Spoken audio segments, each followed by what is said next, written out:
Hey, everybody, welcome back to another episode of The Negotiation. My name is Todd Embley. I'm your host, and today I'm thrilled to be welcoming MJ Park, Key Account Manager at WPIC Marketing and Technologies, to the show.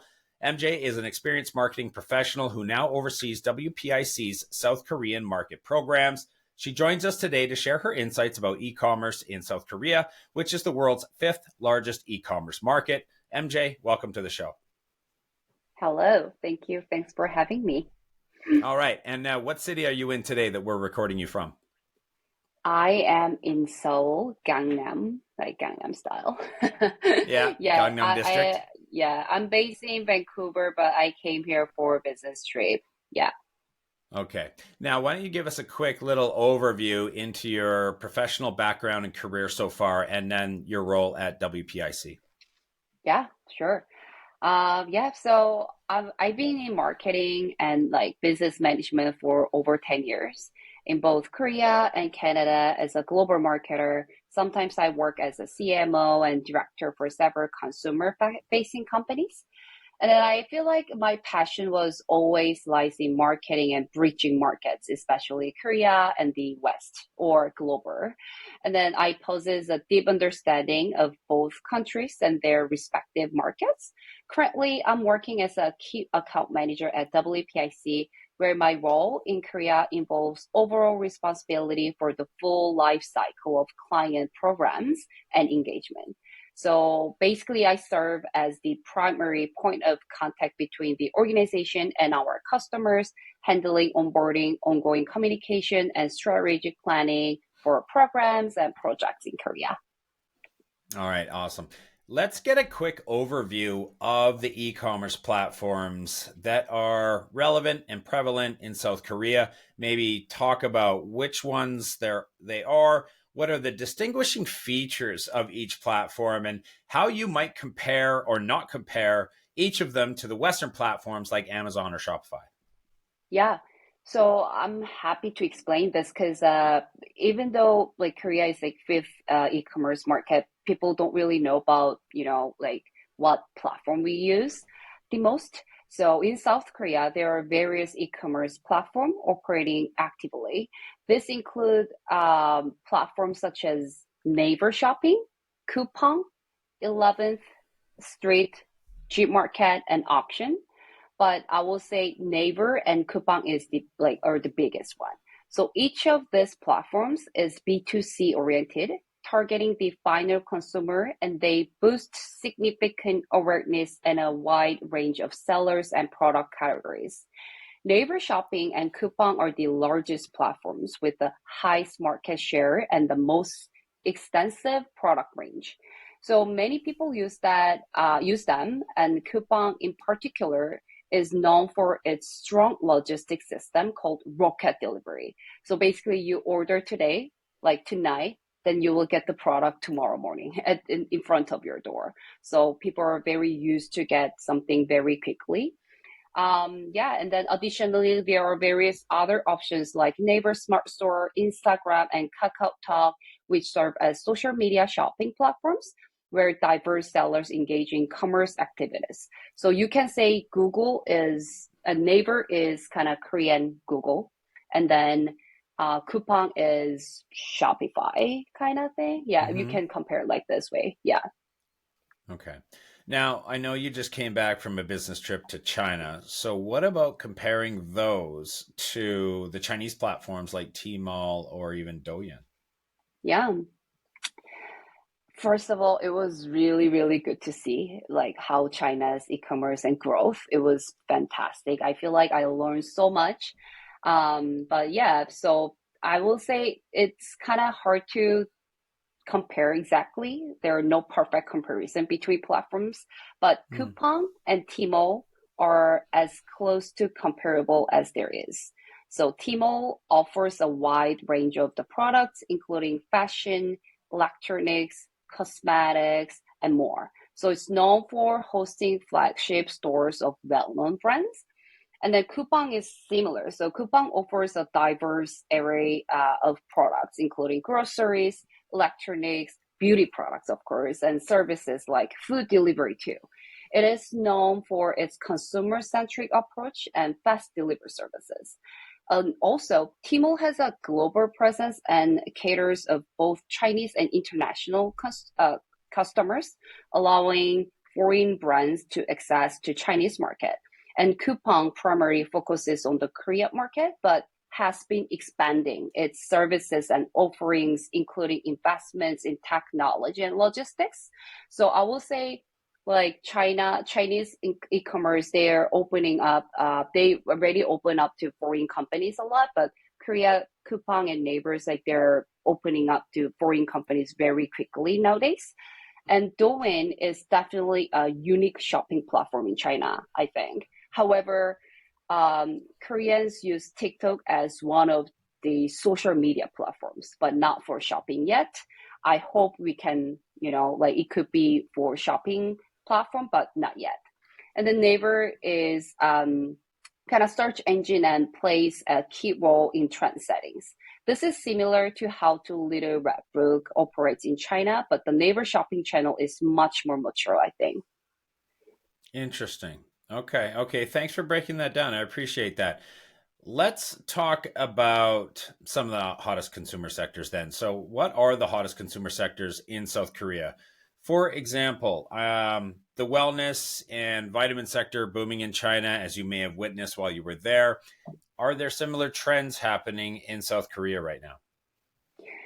Yeah, sure. I think it's like after COVID, the wellness and health supplement sector is definitely booming in Korea too. I believe in that is kind of happening all over the world. But the popular categories on Naver Shopping can change depending on the season and consumer preference. However, generally, categories such as fashion, beauty, electronics, and food trend to be particularly popular. And on Coupang, the most popular categories are diverse, but typically home goods, food, fashion, and accessories, and electronics, and among the most popular. So I feel like people, in overall, Koreans love to shopping for fashion and beauty, but also a lot of like home goods too. Interesting. Let's talk a little bit Yeah. about live streaming. Is live streaming e-commerce popular in South Korea? Yes, but I don't think live streaming e-commerce is as popular as in China. However, Hmm. home shopping is very, very popular. Like people sell something through the TV, and then Mm. people do live commerce on Naver and Coupang too. Also, many individual influencers are doing live streaming on their social media, such as TikTok or Instagram. So we are using a lot of tools and techniques that our colleagues in China do at WPIC, definitely at the forefront of exploring and trying to technique market like Korea, Japan, and South Asia. Okay. So, I mean, we've mentioned TikTok, Facebook, Yeah. Instagram. I think we all know WeChat dominates in China. What are the main digital marketing channels in South Korea? Like I said, in China, WeChat. You have Xiaohongshu Yeah. or Little Red Book. You even have Weibo. It's been likened to Twitter. I think we all know that it's quite different than Twitter, but that is the closest representation of what people might know Weibo to be or act or look like. Again, Instagram, Facebook, Google, things like that in the Western side of things. What are the main digital marketing channels in South Korea?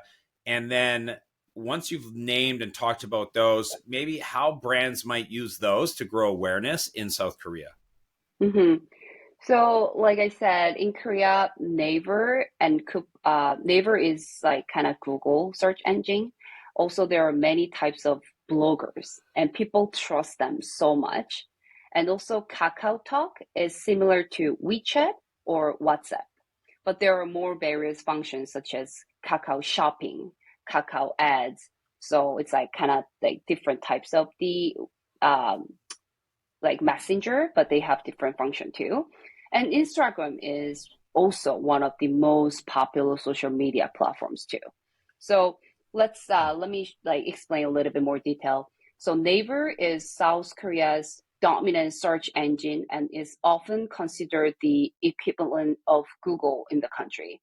So Naver offers various advertising options, including paid search ads, display ads, and content marketing through its blogging platform, like Naver Blog. And KakaoTalk is a popular messaging app in South Korea with a significant user base. It offers advertising options, including sponsored chat bubbles, display ads, and native ads. And social media, South Koreans are active on various social media platforms, including Instagram, Facebook, and YouTube. But marketers use these platforms for influencer marketing, content marketing, and paid advertising campaigns. But I would say generally people use Instagram the most. Wow. Okay. So there's quite the blend. I have a quick question. I know Yeah. Kakao, and I've always thought like Line, Japan, Kakao, South Korea, WeChat, is when you mentioned Kakao Shop or, Kakao Chat, are those different apps or are they all within the same app like they might be on WeChat? It's all in same one app. So you can It do is. Kakao Chat. Like Kakao Shopping is more like through the chatting, you can send the gift to your friend. So there is Right. Kakao Shopping, Kakao Chatting. So yeah, it's in all same app. Interesting. I have another question, a little bit off the cuff here. When they're blogging, are they blogging on Naver? Yeah. So Like on the they platform? Yeah, on the platform. So you can create your individual blogs. A lot of brands also have their official blog on Naver. It's because people search everything on Naver. I know a lot of people are using Google more and more, but still like when you see something on Coupang or Naver Shopping, first thing they do is going to the Naver and then search, and then they want to hear what other people think about this product. So Naver blogging is quite popular here. Interesting. I I know that was also something. blogger too. Oh, really? Yeah. Yeah.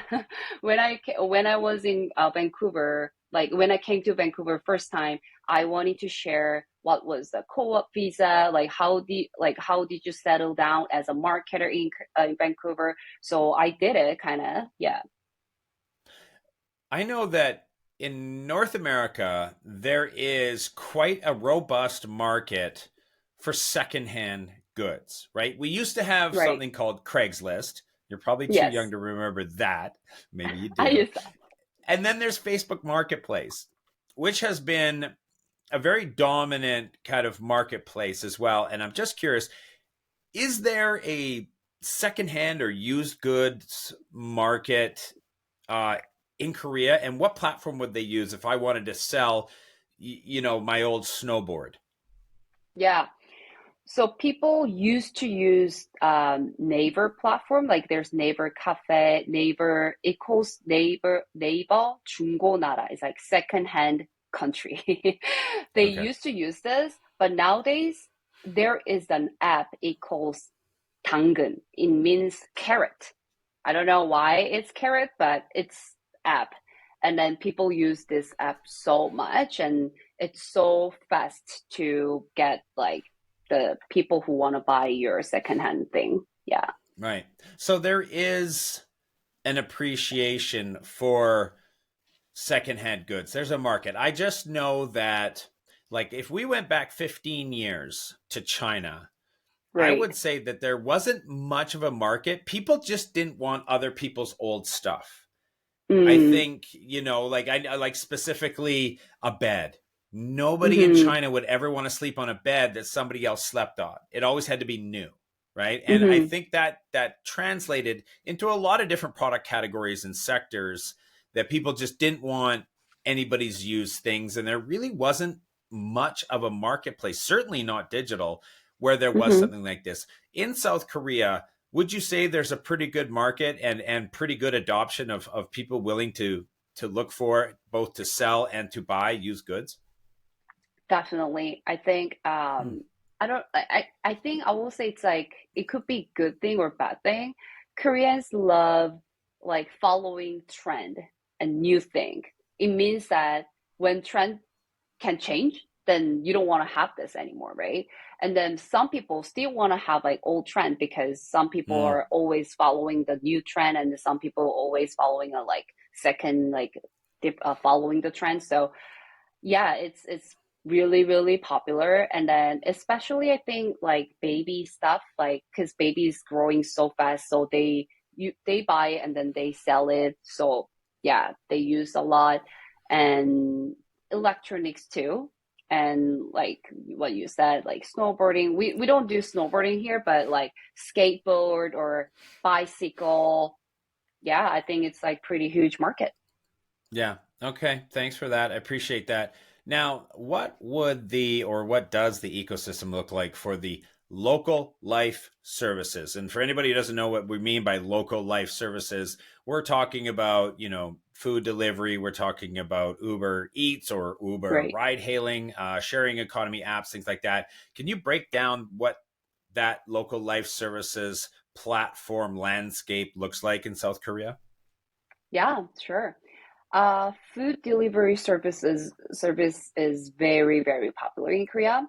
South Korea has a robust food delivery culture, and several Wow. platforms such as Baemin, owned by Uahan Brothers, is like Elegance Brother. Like the company name is like Elegant Brothers, Mm, and then Baemin is we are country of delivery, which was later acquired by Delivery Hero. But yeah, that's popular. And then another one is Yogiyo, is like here, like I think here, like Yogi.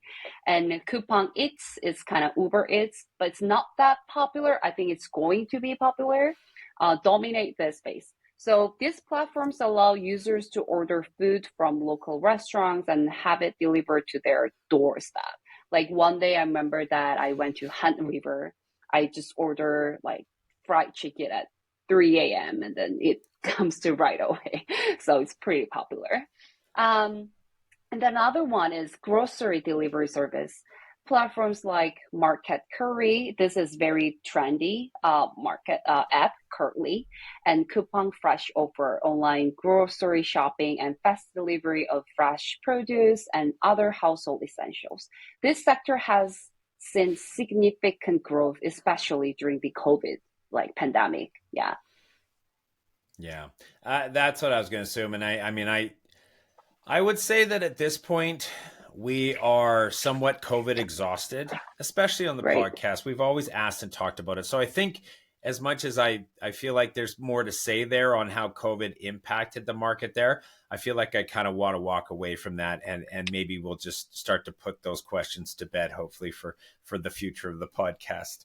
I'm curious can you maybe break down a little bit about how people get around in South Korea? I mean, when we talk about Southeast Asia, it's all about, the Vespas and the mopeds and the scooters and stuff like that. We know that China has a high speed rail to get from city to city. I know that there's a burgeoning car culture, that's growing up, especially around electric vehicles and whatnot. Or people might just be skateboarding around or taking local transportation. Can you tell us a little bit about the best ways and most popular ways to get around when people are going to work or to school or to play on the weekends, how they get around in South Korea? Sure. I will say that I highly recommend to use Subway. And then Subway is just everywhere. And then like we don't I don't think people use the bicycles or like skateboard that much as like in China or Southeast Asia.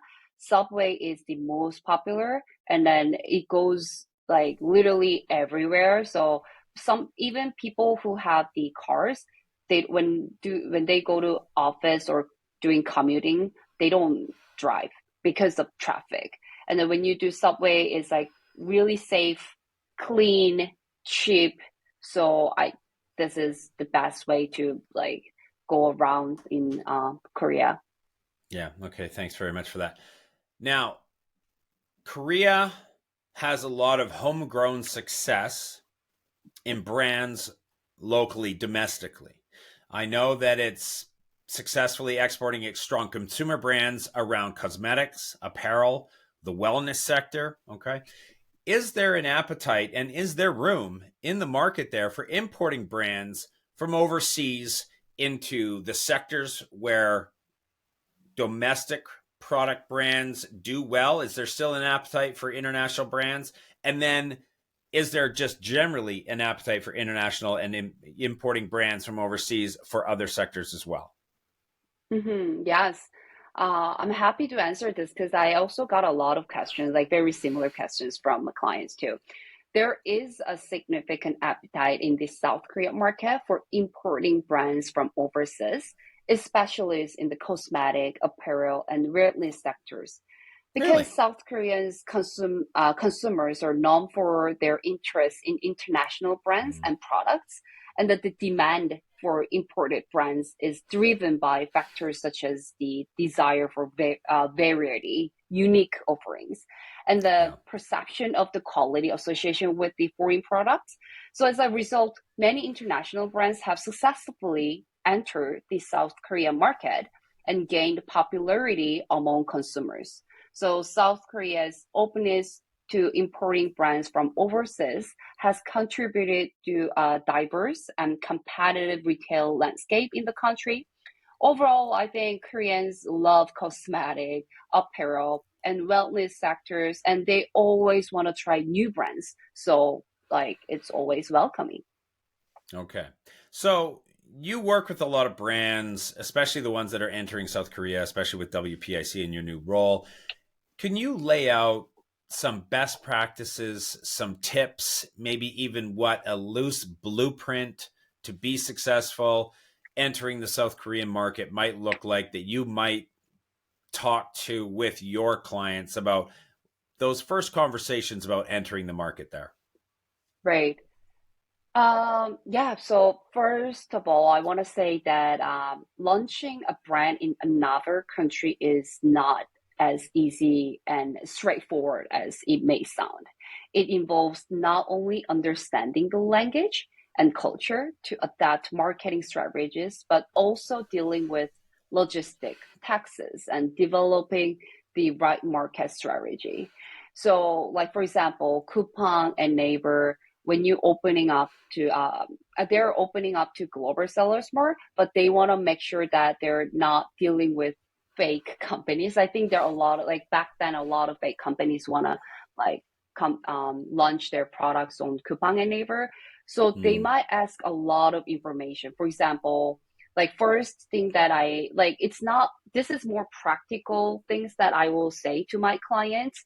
They need to have they have to share their whole company like situation, such as like list of shareholders, official business tax register numbers, like proof of the business ownership, like bank statement, like those things is more practical side.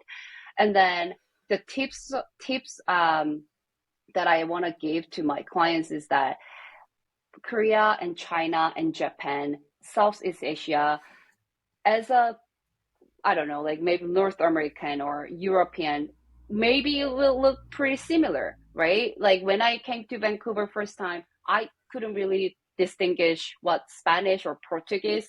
Oh, like Brazil and Spanish are pretty similar, but China, Japan, South Asia, Korea, we all have different language and very different culture.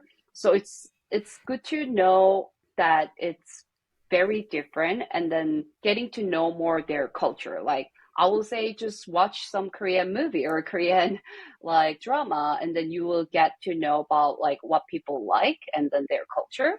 So yeah, then this kind of things that I want to give the for tips. And without proper research and planning, there can be significant risks involved. So that's why I personally believe that working with an experienced agency is like, it's not because I'm working at WPIC, because it's a lot of like things that you have to think, not only marketing, like taxes and logistics too. So you might like lost a lot of money if you do not research a lot. So yeah, so WPIC can help with the setting up, launching the product list, and localization too, right? Brand and copywriting stuff. So yeah, I think these are the things that I want to give the tips to my clients. Yeah. yeah. don't worry. You don't sound somewhat self-prophesizing to your own position, because this has been the running theme for over 4 years on this podcast, is that if you're going to enter a market, especially a market in Asia where things can be very foreign, a lot of those Asian languages are some of the top most difficult languages to learn, right? A lot of them. And Right. so I especially because you're just so used to this kind of Greek Latin based type of language, you can easily get into maybe Italian or Greek or Yeah. Spanish or French or something like that. But you go to Asia and it just becomes very, very foreign. So it is more difficult. And, you might as well, lean on those. What did Eleanor Roosevelt said?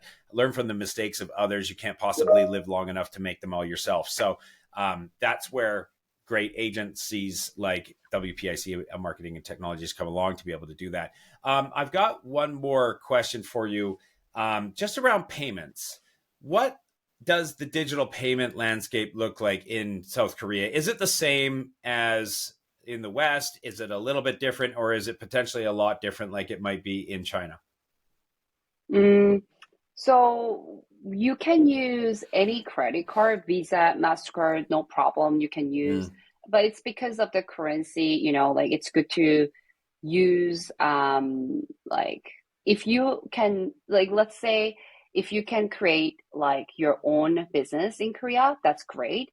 But the I will say the MasterCard and Visa is like really common. People don't use a lot of cash, like, and yeah. then like definitely it's very different as China. Like China was pretty hard. Like even for me, it was pretty hard to pay and everything. But in Korea, like yeah, like MasterCard, Visa cards, it's no problem. You can use it. Okay. All right. Well, that's good. I mean, I think that helps simplify things a little bit over there. So anyway, MJ Park, key account manager at WPIC Marketing Technologies, focused on the South Korean market programs. Thank you very, very much for coming on the show today. We really appreciated it. Thanks for having me. It was great. Thank you so much.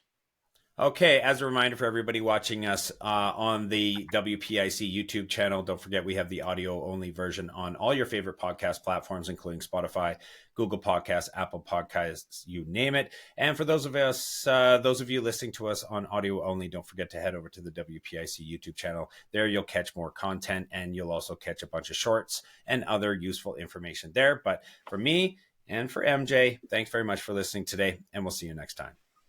Thank you.